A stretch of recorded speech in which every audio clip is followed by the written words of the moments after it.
Hi everyone! Today's video I will be showing you my haul from our trip to Bermuda, and I'm going to use the word haul incredibly loosely because I only got 3 things. One of them is kind of huge though, so it'll make up for the lack of quantity in quality.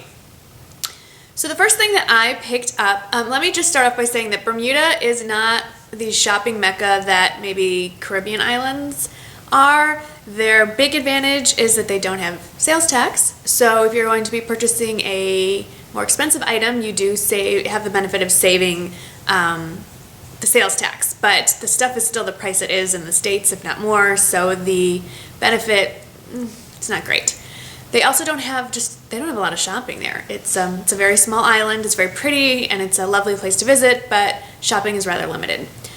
But they do have a couple of things I managed to find. So we went into town.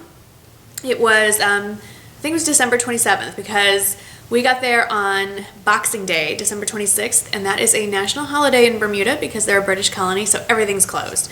So the first day the shops were open were the big sales, and we went into town, into the capital, Hamilton, and their main street is called Front Street, and the very first thing I saw, the bus dropped us off right in front of the MAC store. And I remembered that a new collection was coming out, I think that day in the MAC stores, and most of you know by now I love MAC cosmetics. I love it. I'm wearing all MAC pretty much on my eyes and cheeks today, but I don't love their limited edition collections. It drives me batty. Make it special. Do one for each season. Don't do one every 2 weeks. I mean, seriously, it's every 2 weeks to every month there's a new collection. It's not so special anymore when it's all the time. Okay, anyway. But when I first started watching YouTube videos, I think this was in 2009, 2010, one of you will know and correct me down below. The big thing on YouTube that everyone was talking about, the must-have thing for the summer, was the MAC MSF in Stereo Rose. And by the time I got on the bandwagon, it was sold out everywhere. And the only place you could find it was on eBay or Amazon for, double, triple the price. And no piece of no blush is worth $80. Just not. Unless they have magical properties that instantly sculpt your cheekbones and, yeah, no. But they finally re-released MAC MSF Stereo Rose or MAC Stereo Rose for this latest collection, which I have no idea what the collection is called. I never keep up with this stuff. I think it's Après Chic or some goofy name like that. So I marched right into the MAC store, dragged my husband and children with me, much to their delight. And I did see one thing in the MAC store that I've never seen before, and that was the presence of a large, beefy security guard. I don't know if they have security problems with overzealous women trying to buy their makeup, but I walked in and the only thing I walked out with was the MSF MAC Mineralized Skin Finish in Stereo Rose. So here is the MAC Stereo Rose. It's a nice big compact, and they all have some variations because they're baked and individually made, sort of. So some may have more veining or more whatever, but this is what mine looks like. It's very large. There's quite a bit of shimmer, and it is, I'm not even going to begin to describe the color. Peach, it's a warm, there it is, it's a warm peach, I would say. Apricot, maybe?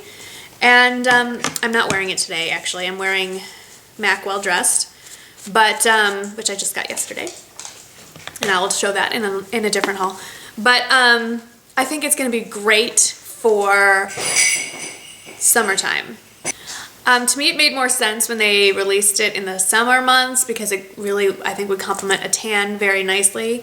I think their reasoning behind releasing it for this is to give you the simulation of the flushed, rosy cheeks after you're outside in the cold, but I think I've used it and I think it's fine with a light hand now, but I'm really, I think, going to get a lot more use out of this in the warmer months when I have my faux tan going.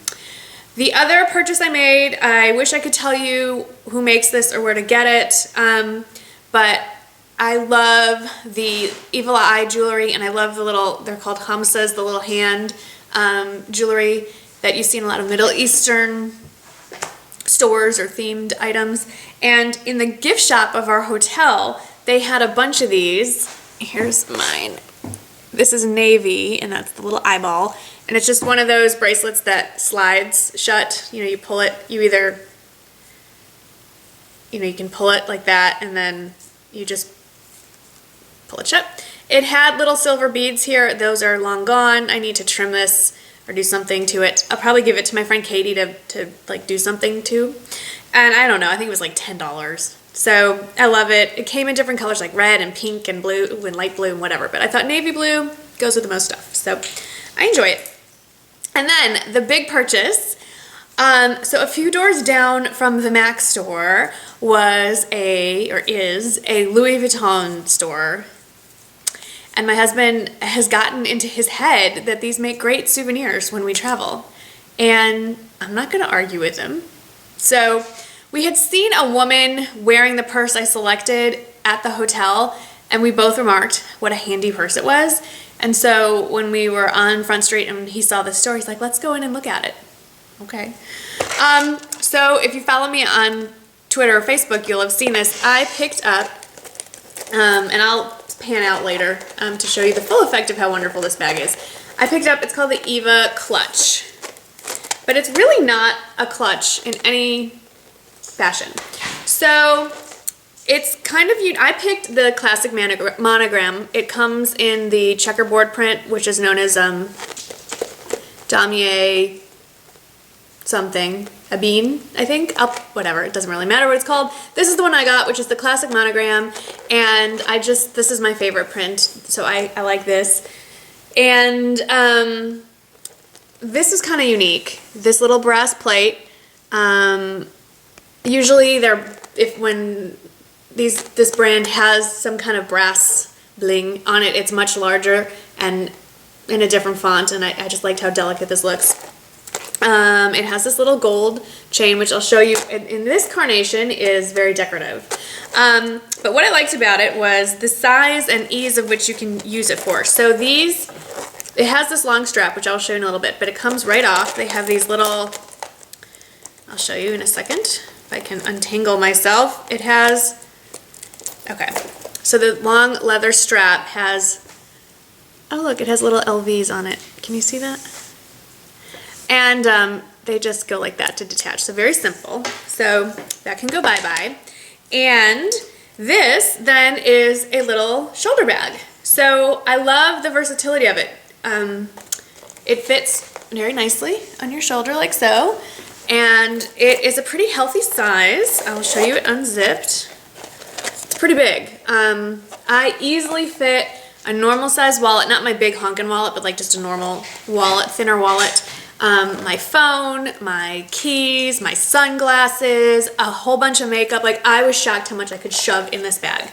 And the reason that I love this so much, and I would say that if you're going to buy one Louis Vuitton purse, it should be this one, is because of the versatility.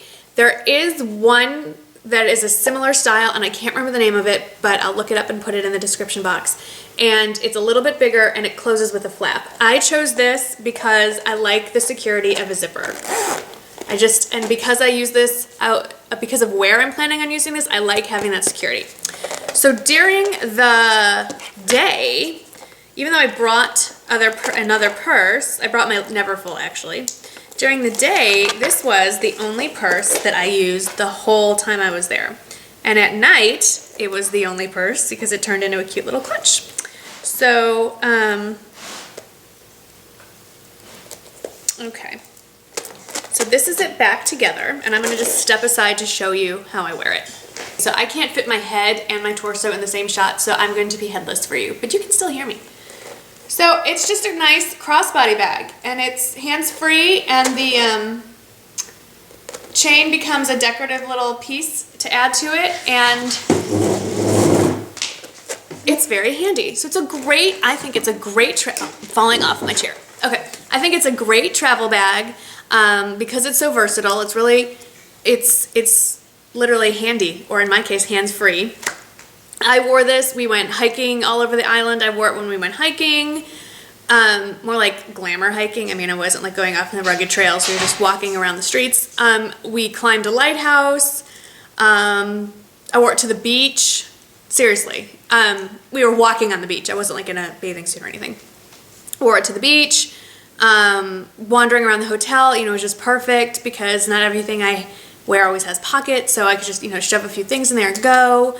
Then we went out for a couple of nice dinners. I wore it as the shoulder bag for the dinner part of the evening. And what was great was on the way home, I put my few necessities like my ID and phone and, you know, the important things I wanted to be able to grab quickly, put them in here, took the strap off, and then just tucked this in my big tote bag.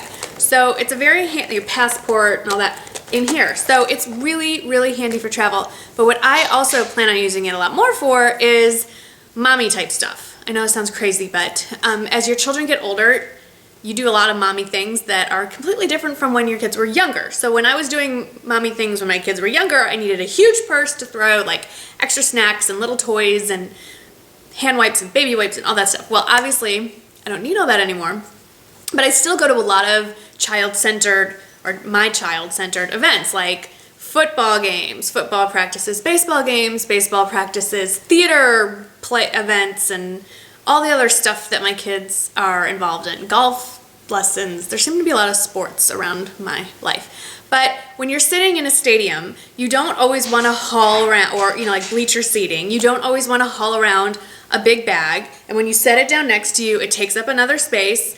And then I don't know how many times this has happened to other people. This always happens to me. I set my bag down on the bleacher next to me, and either me or someone else, either I or someone else will knock the bag down and it falls on the ground and everything falls out. It's kind of embarrassing.